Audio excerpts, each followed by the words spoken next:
शास्त्री सरकारी उच्च विद्यालय नवम श्रेणी खर छात्री तनुश्री राव। नमस्कार, लक्ष्मी सामंत नवम खर छात्री। नमस्कार, अंकिता प्रधान नवम खर छात्री।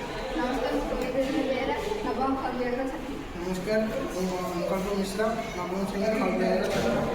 आज आम जो प्रकल्पटी करूँ यहाँ हूँ आवर्जना परिचालना। आम ये तीनटा जो डस्टबिन नहीं जमीक ग्रीन रेड आउ येलो कलर ये आम देखीचु किसी आवर्जना जोटा कि आम मृत्तिका उपयुक्त हम सार भाव में व्यवहार कर कृषि मैंने व्यवहार करके निजर फसल को भल भाव उत्पादन करेंगे।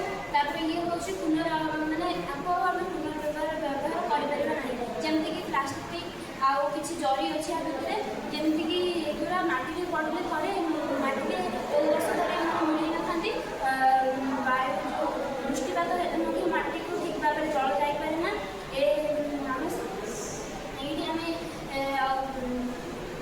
येलो कलर नहीं कि पुनर्उद्भावन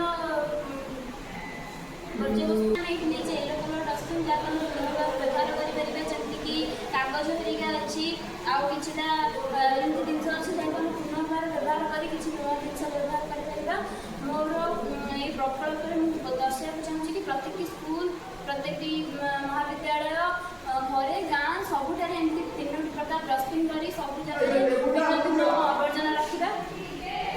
आवर्जना रखा लोक मान सचेतन करवा एपरी करने द्वारा आम भारत गोटे स्वच्छ भारत हम जो स्वच्छ भारत मिशन चली प्रक्रिया द्वारा भी